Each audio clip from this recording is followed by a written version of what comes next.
At 05:30 hours on December 16, 1944, the frozen silence of the Ardennes forest exploded with German artillery fire. The shells came screaming out of the darkness, hundreds of them, thousands, ripping apart the frozen earth and shattering trees that had stood for a century. The sound was overwhelming, a continuous thundering roar that shook the ground and rattled teeth in skulls across an 85-mile front. American soldiers crouched in foxholes near the Belgian town of Malmedy, watching the pre-dawn darkness turn to fire. Most were young men in their early 20s, quartermaster clerks and supply specialists, infantrymen recovering from the brutal Hurtgen Forest campaign, and green replacements getting their first taste of the European theatre. They knew precisely how many gallons of gasoline moved through First Army depots each day, approximately 1.4 million gallons during offensive operations. They knew which units needed fuel and which roads the supply trucks travelled. What they did not know was how to fight off German tanks. The men huddled in their positions had no inkling that they were about to become participants in the largest and bloodiest battle American forces would fight in the entire Second World War. They had been told repeatedly that the Ardennes sector was safe, that the dense forests and narrow roads made it unsuitable for major armoured operations. The snow-covered landscape before them, beautiful in its winter stillness just moments before, now erupted with fire and death. For thousands of American soldiers across the front, these would be their final moments on Earth. Nobody in the Ardennes was supposed to be in combat. The generals had called this sector a quiet zone, a rest area for exhausted divisions and inexperienced replacements. The intelligence officers assured everyone that the Germans lacked the strength for any major offensive. The Wehrmacht was finished, they said. The Reich was crumbling. The war would be over by Christmas. The artillery barrage lasted 90 minutes. When it stopped, the American soldiers heard something that froze their blood. Engine noise. Not American engines, not the familiar rumble of Sherman tanks or the whine of Jeep motors. Something heavier, deeper, more ominous. The grinding roar of tracked vehicles pushing through the forest. Panzers. The Germans were attacking with tanks. What nobody on the Allied side yet understood was that Adolf Hitler had assembled the largest German offensive force since the invasion of France in 1940. 28 divisions, nearly 200,000 soldiers, almost 1,000 tanks and assault guns had been gathered in secret along the German frontier. They had moved into position during the nights, hiding from Allied reconnaissance aircraft under the cover of forest and low clouds. German radio discipline had been perfect. Almost no signals intelligence had leaked to Allied codebreakers. Their objective was the port city of Antwerp, 125 miles to the northwest. Antwerp handled more tonnage than any other port supplying the Allied armies. If the Germans could seize it, they would split the British and American forces in two and potentially force the Western Allies to negotiate a separate peace. It was a desperate gamble, but Hitler believed that one bold stroke could still turn the war in Germany's favour. The offensive was codenamed Wacht am Rhein, Watch on the Rhine, a deliberately defensive-sounding name designed to mislead any Allied intelligence that might intercept it. The Americans would eventually call it the Battle of the Bulge, named for the salient the Germans created in Allied lines. And the spearhead of this massive assault, the tip of the German lance aimed at the heart of Allied logistics, was a single battle group built around the most feared tanks in the German arsenal. What happened over the next 48 hours would come down to a resource that both sides desperately needed. Not men, not ammunition, not willpower, but fuel. Gasoline, the lifeblood of modern mechanized warfare. The Germans had calculated that they needed approximately 5 million gallons to reach Antwerp. They started the offensive with less than half that amount. Everything depended on capturing American supply depots along the way. They would come within 4 miles of their objective. 4 miles from the bridges over the Meuse River, 4 miles from potential victory. And they would stop, not because of American firepower or Allied reinforcements, but because their tanks ran completely dry. The greatest German offensive of 1944 would end with the quiet clicking of fuel gauges on empty. The commander of the German spearhead was a 29-year-old lieutenant colonel named Joachim Peiper. Even among the hardened veterans of the Waffen-SS, men who had fought across Russia and Ukraine in some of the most brutal combat of the war, Peiper had a reputation for ruthlessness and aggression. He was tall, blonde, with the chiseled features that Nazi propaganda celebrated as the Aryan ideal. He was utterly devoted to the Nazi cause and completely indifferent to the suffering of anyone outside his command. Peiper had joined the Waffen-SS at age 19 and risen rapidly through the ranks. By 1941, he was commanding armoured units on the Eastern Front, leading attacks against Soviet positions with a ferocity that earned him medals and promotions. His men called him Blowtorch Peiper for his willingness to burn villages suspected of harbouring partisans. Soviet soldiers learned to fear his unit. So did civilians caught in his path. Now, in December 1944, Peiper commanded Kampfgruppe Peiper, a reinforced battle group drawn from the 1st SS Panzer Division Leibstandarte Adolf Hitler, Hitler's personal bodyguard division transformed into an elite armoured formation. On paper, his force was formidable. Approximately 4,800 men, 117 tanks of various types, and hundreds of half-tracks, artillery pieces, and support vehicles. His column, when fully extended on the road, stretched for nearly 15 miles. Among his tanks were roughly 30 Tiger. 2 heavy tanks, assigned from the 501st Heavy SS Panzer Battalion. The Tiger II was the most powerful armoured vehicle in the world. It weighed nearly 70 tons, more than twice the weight of an American Sherman.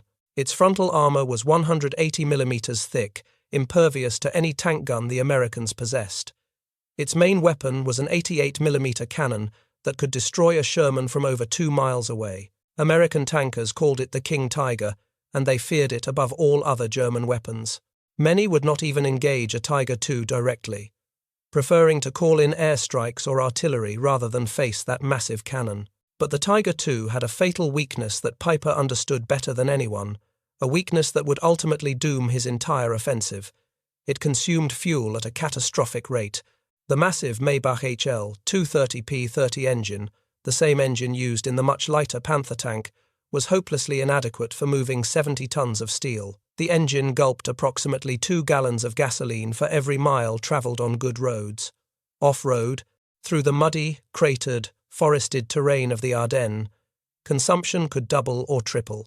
On steep grades, a Tiger II might burn a gallon of fuel just to advance a few hundred yards. A single Tiger II needed 860 litres of fuel just to fill its 7 internal tanks. At full combat consumption, it could drain those tanks in less than 2 hours. The tank's operational range was theoretically 110 kilometres on roads, but in actual combat conditions, it was often far less. German quartermasters joked grimly that the Tiger II was a magnificent weapon, provided you never had to move it. Peiper had done the mathematics before the offensive began. His battle group would need to capture American fuel supplies within the first 2 days, or the attack would stall completely. There was simply no way German logistics could deliver enough fuel through the narrow, contested roads of the Ardennes to sustain his advance. German logistics officers had assured him that major American fuel depots lay along his route of advance. Intelligence indicated massive stockpiles near the towns of Bühlingen and Stavelot. Capture those supplies, and his panzers could reach the Meuse and beyond. Miss them, and the offensive would die on the frozen roads of Belgium. The night before the attack, Peiper received his final briefing at his command post near Blankenheim, Germany. The plan was aggressive, perhaps recklessly so. His battle group would punch through the thinly held American lines near the Loschheim Gap, a natural corridor through the hilly terrain. Then he would race westward at maximum speed, exploiting gaps in the American defences before they could react. No stopping for prisoners, no consolidating gains, no waiting for infantry support. Speed was everything. Peiper was told to drive for the Meuse, as if the devil himself were chasing him. But even as Peiper prepared his tanks, problems were emerging. The roads assigned to his advance were narrow and poorly maintained, more suitable for farm carts than 70-ton tanks. Some were little more than logging tracks through dense forest. His heavy Tiger II tanks would struggle on these routes, and if one broke down or became stuck, it would block the entire column. Traffic jams seemed inevitable. More concerning was the fuel situation. German quartermaster units had been unable to position sufficient fuel supplies forward due to Allied air attacks that made daytime movement suicidal. Even moving at night, supply convoys had been decimated by Allied fighter bombers prowling the roads. Piper would begin the offensive, with his tanks carrying only enough fuel for approximately 90 to 100 miles of travel. The Meuse River crossings at Huy were over 120 miles from his starting point. There was no margin for error. Every delay, every detour, every minute of idling would consume irreplaceable fuel. At 0530 hours on December 16, the German artillery opened fire along an 85-mile front. 1,600 artillery pieces fired simultaneously, creating a wall of destruction that American survivors would compare to the greatest bombardments of the First World War. The shells fell among American positions for 90 minutes, destroying communications wires, collapsing bunkers, and stunning the defenders. The Americans had no warning. Most of the units in the Ardennes were either exhausted veterans sent to rest after the meat grinder of the Hurtgen forest, or inexperienced divisions getting their first taste of the front. The 99th Infantry Division had been in combat for only a few weeks. The 106th Infantry Division had arrived in theatre less than 2 weeks earlier and had never fired a shot in anger. The 28th Infantry Division had been nearly destroyed in the Hurtgen and was rebuilding in what was supposed to be a quiet sector. When the German infantry emerged from the forests, many American units simply collapsed. Some surrendered. Some fled. Some vanished entirely. Their soldiers killed, captured, or scattered across the snowy landscape. The German shells fell among them like hammer blows, and the attacking infantry swept over their shattered positions. But not all American units broke. Across the front, small groups of soldiers, sometimes just a handful of men, chose to stand and fight. A single American platoon at Lanzarote, just 18 men from the intelligence and reconnaissance platoon of the 394th Infantry Regiment, held off an entire German parachute battalion of over 500 soldiers for nearly a day, buying precious time for reinforcements to arrive. Their commander, Lieutenant Lyle Buch, just 20 years old at the time, would later receive the Distinguished Service Cross for that defense. Similar desperate stands occurred all along the front, small units buying time with their lives. Piper waited impatiently as the infantry and Volksgrenadier divisions began their assault. His tanks were supposed to exploit breakthroughs created by the foot soldiers, but the infantry was struggling. The narrow roads through the forest could not accommodate both attacking infantry and the tanks trying to move forward behind them. Traffic jams developed almost immediately. A railroad overpass that was supposed to support his heavy tanks turned out to be too weak, sagging dangerously when the first Tiger II attempted to cross. Engineers needed hours to reinforce it, hours that Piper did not have. The delays mounted. By noon on December 16, Piper was already hours behind the timetable that called for him to reach the Meuse crossings by the evening of December 17. His lead tanks could not move forward because the roads were clogged with infantry, horse-drawn artillery, and supply vehicles. German traffic control had broken down completely in the chaos of the offensive. Meanwhile, fuel was burning. Every hour his engines idled was another few gallons gone forever. It was not until nearly 4 in the afternoon that Piper finally got his armoured column moving. By then, 16 precious hours had been lost. The element of surprise was evaporating. American commanders were waking up to the scale of the German assault and rushing reinforcements toward the threatened sectors. The 82nd and 101st Airborne Divisions were already loading onto trucks for the drive to the Ardennes. Armoured divisions were wheeling south from other sectors. The window of opportunity was closing. Piper pushed his column hard through the night, headlights blazing despite the risk of air attack. He knew that speed was his only chance. His lead vehicles reached the village of Lochheim by 7:30 in the evening. From there, his route led westward through the Belgian villages of Lanzarote, Honsfeld, and Bullingen.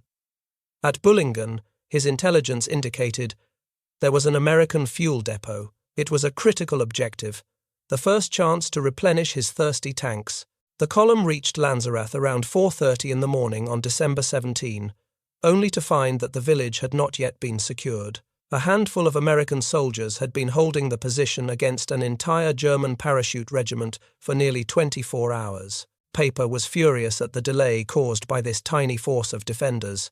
He personally took charge, pushed the paratroopers forward, and got his panzers moving again toward Honsfeld. At Honsfeld, chaos reigned.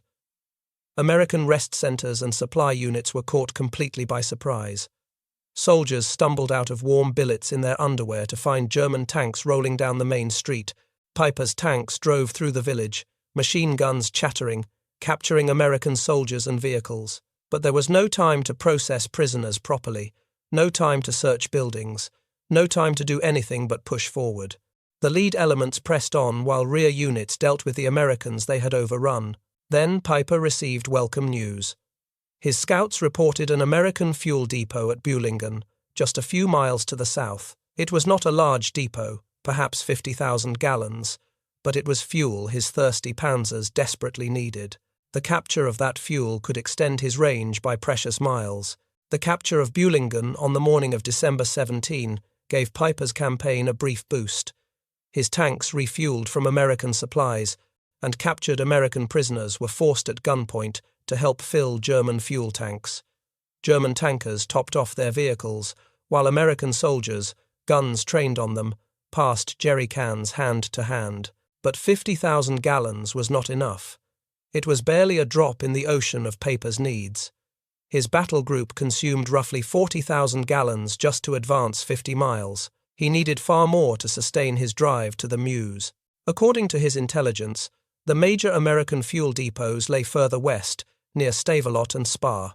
Those depots reportedly held over 3 million gallons of gasoline, enough to fuel his entire division all the way to Antwerp. They became his primary objective, even more important than the bridges themselves. After refueling at Bulge, Piper's column continued west. The road led through the crossroads at Bonniers, about 2 miles south of the town of Malmedy. It was here, shortly after noon on December 17, that one of the most infamous incidents of the war occurred, an atrocity that would horrify the world and seal Piper's reputation as a war criminal. Piper's spearhead encountered a convoy of American trucks and jeeps from Battery B of the 285th Field Artillery Observation Battalion. These were not combat troops but technicians and surveyors, men whose job was to spot artillery fire, not fight tanks. They were caught in the open, outgunned and outnumbered. After a brief exchange of fire that killed a few Americans, approximately 150 soldiers surrendered. What happened next shocked the world. The American prisoners were assembled in a snowy field near the crossroads, searched, and relieved of their personal possessions. Then, for reasons that remain debated to this day, SS soldiers opened fire on the unarmed men with machine guns. The shooting continued for several minutes, methodical and merciless. SS troops walked among the fallen bodies, executing any who showed signs of life with pistol shots to the head. Survivors later recalled hearing laughter among the German soldiers as they killed the wounded. 84 American soldiers died in what became known as the Malmedy Massacre. More than 40 survived, some by playing dead in the frozen field for hours until the Germans departed, others by fleeing into the nearby woods during the chaos of the shooting. Among the survivors were men like Private Harold Billow, Sergeant Henry Zack of Wisconsin, and Private Warren Schmidt, who would later provide crucial testimony about what they witnessed. Their accounts, given under oath at the post-war trials, painted a horrifying picture of systematic murder carried out against helpless prisoners. The survivors who made it back to American lines spread word of the atrocity immediately. Within hours, every American unit in the Ardennes knew what had happened at Bonniers. The effect on American morale was profound, but not in the way the Germans intended. Rather than terrorizing American soldiers into surrender, the massacre hardened their resolve to a diamond edge. Word spread through American units, no mercy for the SS. Some commanders issued unofficial orders that SS prisoners were not to be taken. The killing at Malmedy would be repaid many times over in the days that followed. Piper himself was not present at the massacre, having already pushed forward with his lead tanks toward the bridges at Trois Ponts. But the killing was carried out by soldiers under his command, and he would later be held responsible. The Malmedy massacre would haunt him for the rest of his life and shape his legacy forever. As the massacre unfolded at Bonniers, Piper's lead elements continued their race toward the Meuse. By late afternoon on December 17, his spearhead reached the outskirts of Stavelot, a small town straddling the Meuse River. The town itself was not particularly important, but what lay just north of it most certainly was. First Army Fuel Depot, number 3, contained over 1 million gallons of 80-octane gasoline. A larger depot nearby held an additional 2 million gallons. Together, these stocks represented one of the greatest concentrations of fuel on the entire European continent. 3 million gallons, enough to fuel Piper's entire battle group for the drive to Antwerp and back.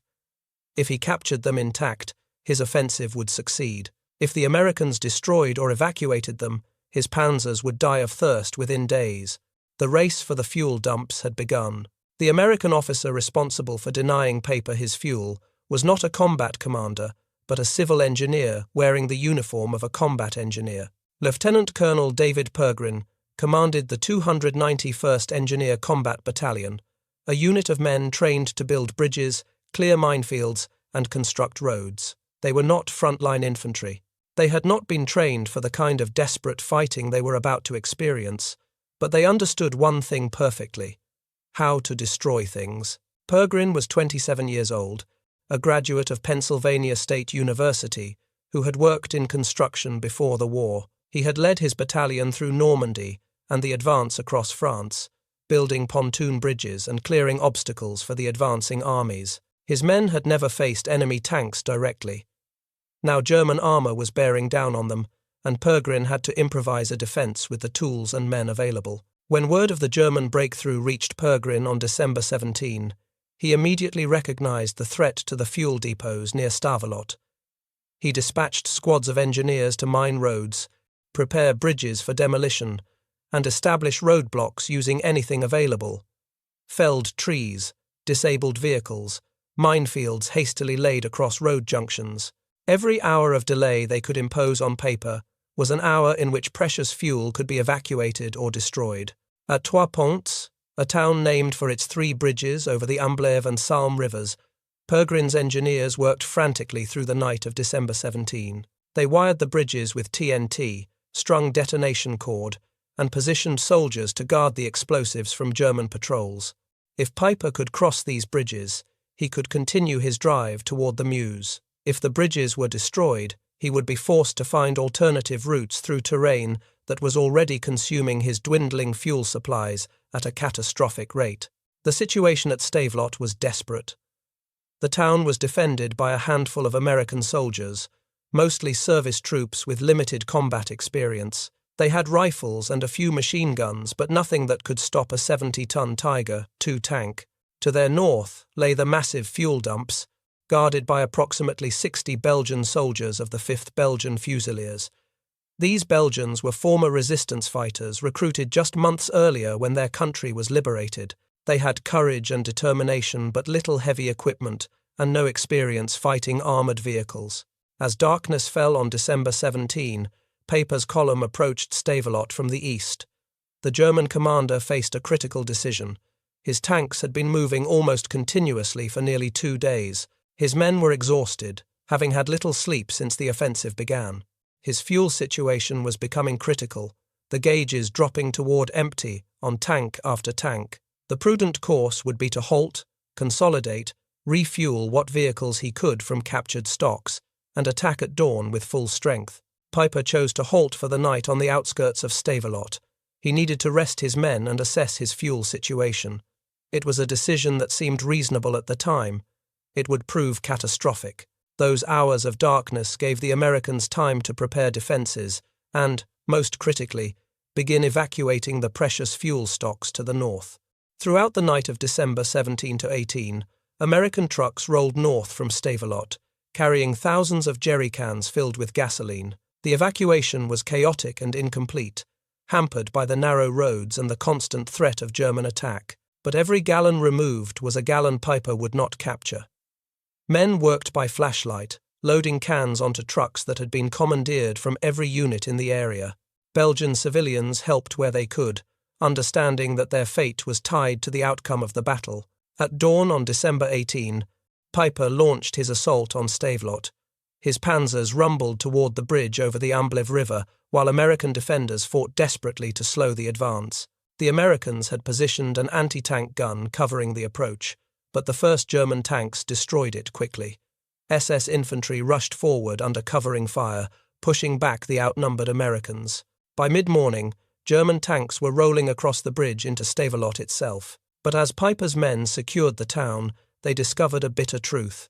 The fuel depot they had expected to capture was not in Stavelot itself. The main dumps lay to the north, along the road to Francorchamps, and that road was now threatened by American forces filtering in from other sectors. Major Paul Solis, acting commander of the 526th Armoured Infantry Battalion, had positioned himself near the fuel depot with a small force of infantry and a single 57mm anti-tank gun. When German tanks began moving through Stavelot, Solis made a decision that would help doom Piper's offensive. Solis ordered his men and the Belgian guards to pour gasoline from the depot into a dip in the road and set it ablaze. The resulting wall of flame rose 30 feet high, creating an impassable barrier for any vehicle. Approximately 124,000 gallons of precious fuel burned in that improvised roadblock, sending a pillar of black smoke into the winter sky that could be seen for miles. But the fire did more than create an obstacle. It convinced Solis that the Germans would follow him northward to the fuel depot. In fact, Piper had no intelligence indicating the location of the dumps. German maps showed nothing at Francorchamps. Piper assumed the Americans had already evacuated or destroyed any supplies in the area. He pushed his column west toward Trois Ponts and the bridges over the Salm River, not north toward the millions of gallons that could have saved his offensive. What Piper did not know, what he would only learn in a post-war interrogation with an American intelligence officer, was that his tanks had come within a few hundred yards of 3 million gallons of gasoline. The depot was practically under his nose, hidden along forest roads just north of Stavelot. An American officer asked Piper after the war if he realized how close he had been to capturing enough fuel to reach Antwerp. Piper shrugged and replied simply, "I am sorry." He had not known the depot existed. The 3 million gallons that Piper missed continued to be evacuated throughout December 18. By the time the situation stabilized, the Americans had removed most of the fuel to safety, trucking it north towards Spa and beyond. The improvised fire barrier had burned 124,000 gallons, a significant loss, but nothing compared to what the Germans would have gained by capturing the intact depot. Meanwhile, Piper's column pressed toward Trois Ponts, where the engineers waited with their demolition charges. At approximately 11:30 on the morning of December 18, the first German tanks appeared on the road from Stavelot, approaching the bridge over the Meuse at Trois Ponts. The engineers had prepared the bridge for demolition, rigging it with TNT and running detonation cord to a protected position. Captain Sam Schäuber of Company C, 51st Engineer Combat Battalion, commanded the small force defending the crossing. The engineers waited until the lead German tanks were almost upon them, allowing the Panzers to commit fully to the crossing. Then Schäuber gave the order. The engineers touched off the charges. The explosion sent debris raining down on Piper's tanks. The bridge collapsed into the Meuse River, cutting off the main route westward. The German commander watched in fury as his objective disappeared in a cloud of smoke and shattered timber. According to witnesses, he slammed his fist against his tank and shouted, "Those damned engineers! The damned engineers!" Piper ordered his column to turn north, seeking another crossing. At the village of Gleize, his scouts reported a small bridge that might support his vehicles. But this route led away from the Meuse, not toward it. Every mile travelled was a mile of fuel consumed, bringing his offensive closer to its inevitable end. The pattern repeated throughout December 18 and 19.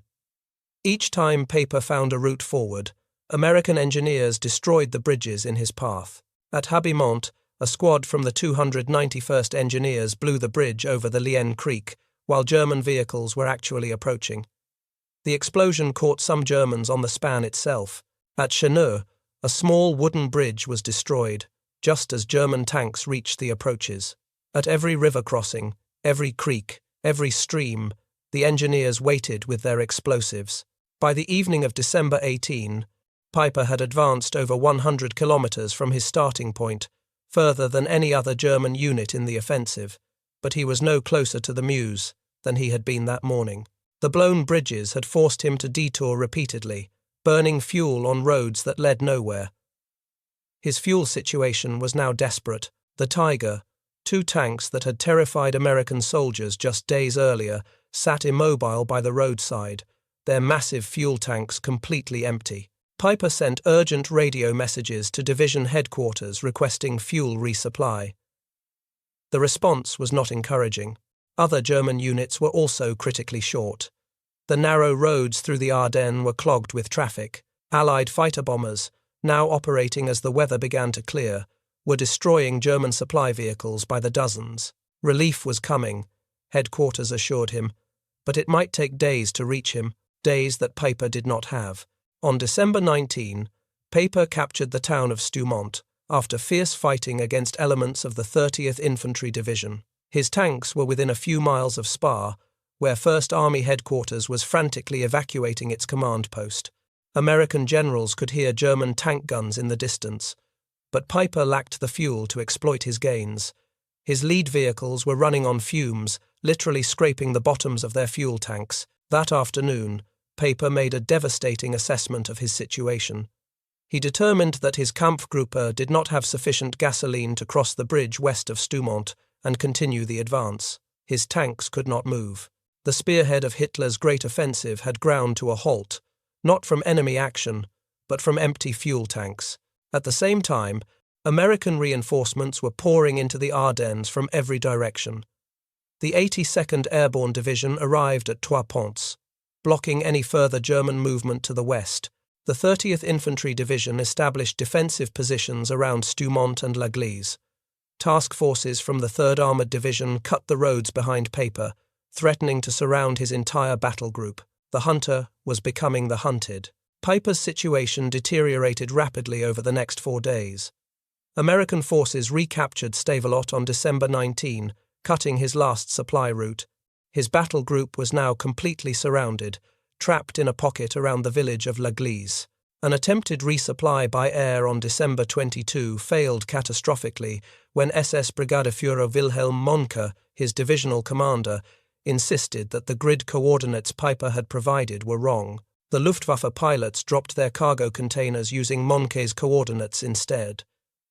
90% of the fuel and ammunition parachuted down fell outside German lines, landing among American positions. The soldiers of the 82nd Airborne were delighted to receive German supplies. German headquarters tried increasingly desperate measures to reach Piper. One plan involved floating fuel drums down the Meuse River to his position. The drums were launched upstream, but became stuck or capsized in the rapids. Not a single gallon reached the besieged battle group.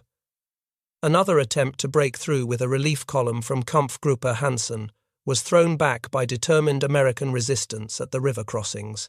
By December 22, Piper's Kampfgruppe was completely encircled in the village of Gleize.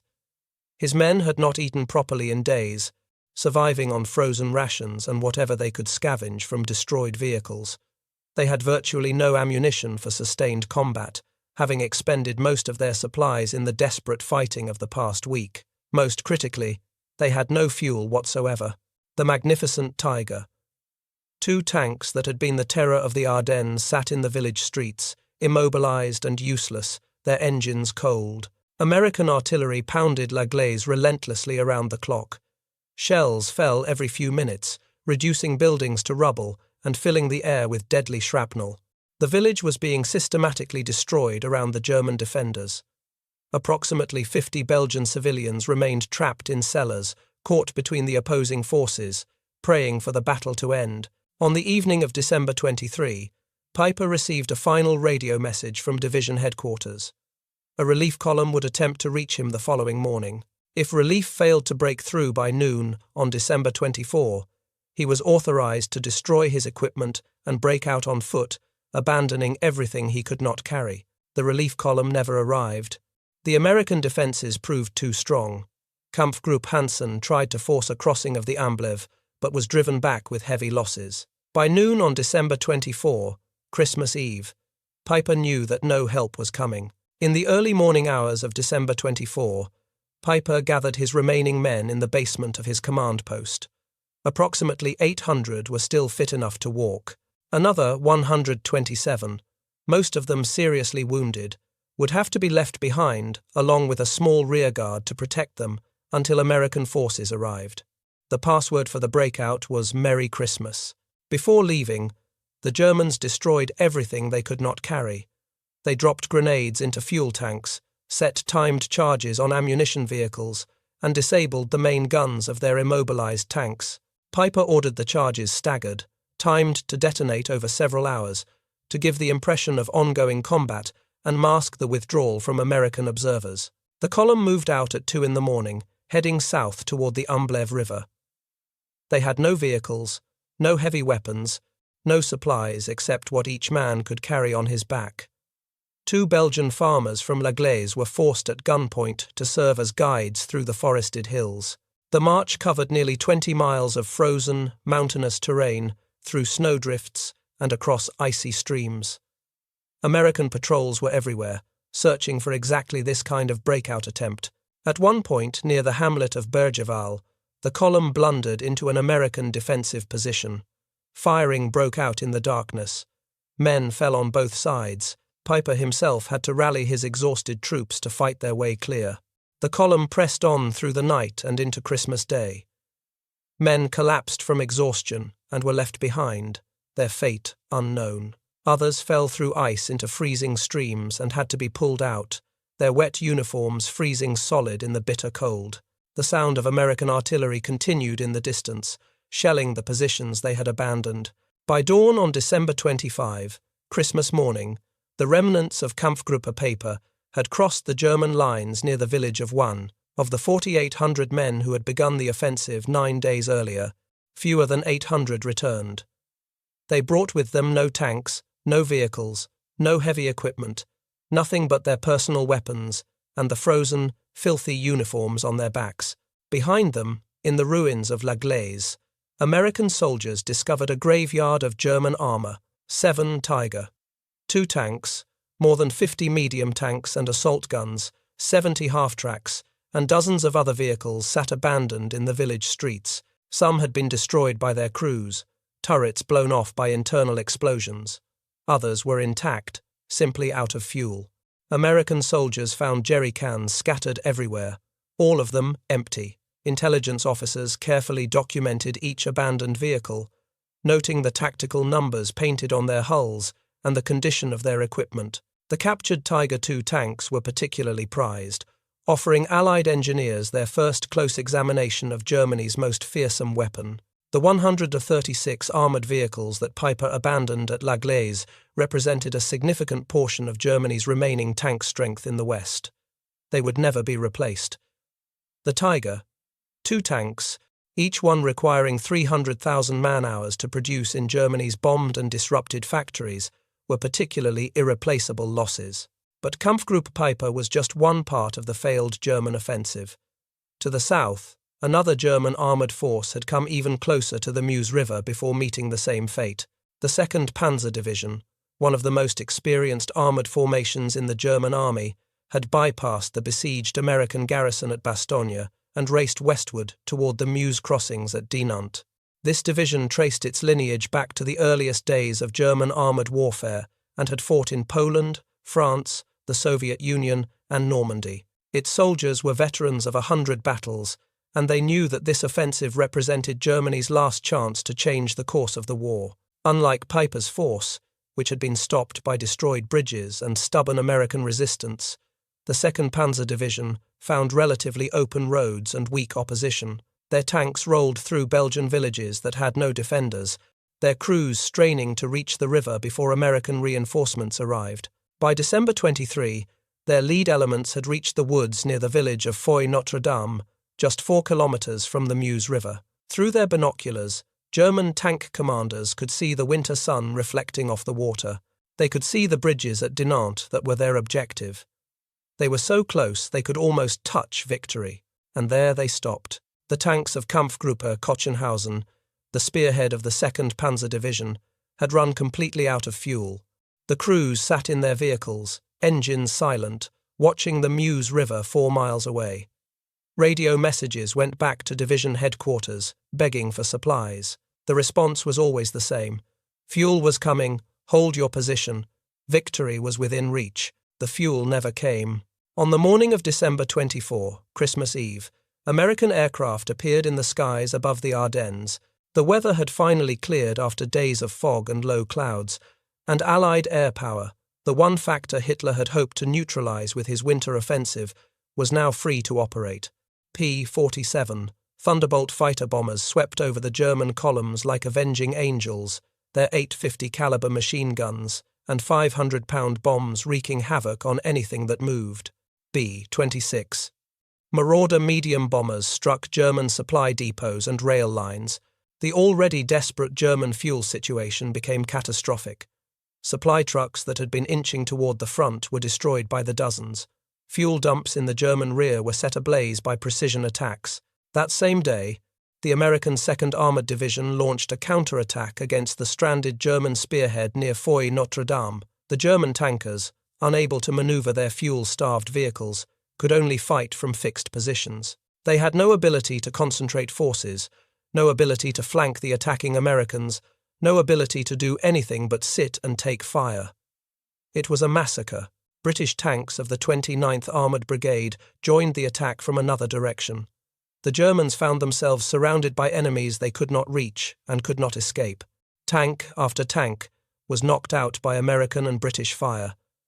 Those crews who survived fled into the frozen forests, abandoning vehicles that were worth more than their weight in gold. By December 26, the 2nd Panzer Division had been virtually destroyed. Tanks that could not move were destroyed by their crews to prevent capture, their fuel tanks drained of the last few litres to burn the vehicles beyond salvage. The German offensive in the central sector died 4 miles from the Meuse, killed by empty fuel tanks and Allied counterattack. Across the entire Ardennes front, the German offensive was collapsing. At Bastogne, the besieged American garrison was relieved by elements of General George Patton's Third Army on December 26. The 4th Armoured Division broke through the German encirclement, ending the siege that had captured the world's attention. Along the northern shoulder, American divisions that had held against overwhelming odds began pushing the Germans back toward their starting positions. Hitler refused to accept defeat. He ordered the offensive to continue, throwing fresh divisions into the attack. But without fuel, without ammunition, without replacements for the mounting losses, the attacks were doomed before they began. Each German assault consumed resources that could not be replaced. The offensive had become a one-way journey into destruction. The Battle of the Bulge would continue until late January 1945, but its outcome was decided in those critical 48 hours when German panzers ran out of fuel within sight of their objectives. The greatest German offensive in the West since 1940 ended not with a dramatic final battle but with the quiet desperation of empty fuel tanks and immobilized armor. The German losses in the Ardennes were catastrophic and irreplaceable. Approximately 100,000 soldiers were killed, wounded, or captured. Between 600 and 800 tanks and assault guns were destroyed, the majority abandoned due to fuel shortages or mechanical breakdowns rather than enemy action. The Luftwaffe lost nearly 1,000 aircraft trying to support the offensive and protect supply lines. More important than the material losses was the strategic impact. The divisions Hitler threw into the Ardennes were Germany's last operational reserves in the West. The fuel consumed in the offensive could never be replaced. Germany's synthetic fuel plants were being systematically destroyed by Allied bombing. When the Soviets launched their massive Vistula-Oder offensive in January 1945, Germany had nothing left to stop them. The Americans suffered heavily as well. Approximately 81,000 casualties, including 19,000 killed and 23,000 captured, made the Battle of the Bulge the bloodiest single engagement in American military history. Hundreds of tanks and thousands of vehicles were lost. Entire divisions had to be rebuilt from scratch. But America could replace its losses. Germany could not. After the war, historians and military analysts studied the German failure in the Ardennes obsessively. Hundreds of books have been written about the battle. Every decision, every engagement, every scenario has been examined and debated. Many factors contributed to the defeat. The stubborn American resistance at places like Bastogne and Elsenborn Ridge, the destruction of critical bridges by combat engineers, the clearing weather that unleashed Allied air power, the arrival of reinforcements at just the right moment. But one factor overshadowed all others: fuel. The Germans began the offensive with approximately 5 days' worth of fuel supplies. They needed to capture American depots to sustain their advance. When those captures failed, when the depots were evacuated or burned, when the bridges were blown and the detours consumed precious gasoline, the offensive was doomed regardless of any other factor. The most powerful tanks in the world are worthless when they cannot move. Joachim Paper survived the war but faced justice for his crimes. In 1946, he was tried at Dachau for the Malmedy massacre and other atrocities committed by soldiers under his command during the Battle of the Bulge. He was convicted and sentenced to death by hanging. The sentence was never carried out. Controversy over the interrogation methods used to obtain confessions led to a review of the case. Piper's death sentence was commuted to life imprisonment, then reduced further. He was released from Landsberg prison in December 1956 after serving 11 years. Piper lived quietly in Germany for several years, then moved to France, where he settled in the village of Treves in the early 1970s. His presence did not go unnoticed. Former resistance members recognized him.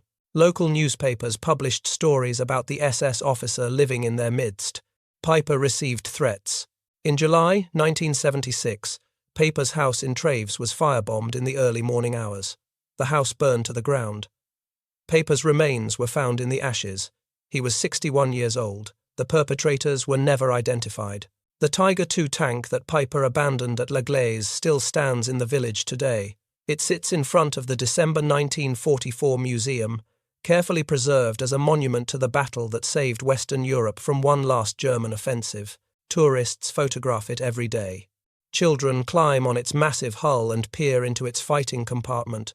Few understand how close that tank and its crew came to reaching the Meuse River. Few understand that an empty fuel tank stopped them as surely as any American weapon. The fuel depot near Stavelot that Paper missed by a few hundred yards is long gone. The millions of gallons that might have changed history were consumed by American vehicles in the campaigns that followed, fueling the drive into Germany and the final defeat of the Nazi regime. A monument now marks the site where American and Belgian soldiers burned 124,000 gallons to create a wall of flame that blocked the German advance. The engineers of the 291st Engineer Combat Battalion received a Presidential Unit citation for their actions during the Battle of the Bulge, becoming the most decorated combat engineering unit of the entire war. Their commander, Lieutenant Colonel David Pergrin, later wrote a book about their experiences titled First Across the Rhine. He always maintained that the destruction of the bridges at Trois-Ponts was the critical moment when Piper's offensive was stopped. Those damned engineers, Piper had called them, they wore that curse as a badge of honor. The veterans of the Battle of the Bulge gathered every year for decades to remember their comrades who did not survive those frozen days of December 1944. They met at reunions across America and Belgium, sharing memories and stories that only they could truly understand. They returned to the battlefields, walking the same roads where they had fought and bled, visiting the graves of friends who never came home.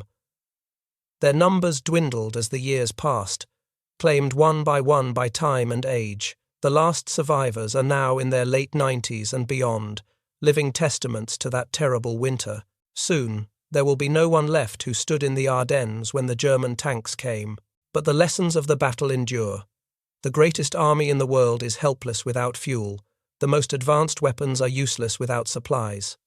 Victory often depends not on courage or firepower, but on logistics, the unglamorous business of getting the right resources to the right place at the right time. Modern military academies still teach the Battle of the Bulge as a case study in the decisive importance of supply lines. The German planners had crafted a bold operational design, but they built their entire strategy on capturing enemy supplies, a factor completely outside their control. When those captures failed, no amount of tactical brilliance could compensate. The American defenders at places like Stavelot, Trois-Ponts, and Gleize were not trying to win a decisive battle. They were simply trying to buy time. And every hour they bought, every gallon they denied the Germans, brought the offensive closer to collapse. Hitler gambled everything on the Ardennes Offensive. He assembled the last reserves of the German military machine, the final armoured divisions that could still fight, the last stores of precious fuel. He pointed them at Antwerp and ordered them to advance at all costs. They advanced until their fuel tanks ran dry. Then they stopped, 4 miles from the bridges that might have changed history. They could see the Meuse River through their binoculars. They could not reach it. 4 miles might as well have been 1,000. If you found this story compelling, please take a moment to like this video. It helps us share more forgotten stories from the Second World War. Subscribe to stay connected with these untold histories. Each one matters. Each one deserves to be remembered. And we would love to hear from you. Leave a comment below telling us where you are watching from. Our community spans from Texas to Tasmania, from veterans to history enthusiasts. You are part of something special here. Thank you for watching, and thank you for keeping these stories alive.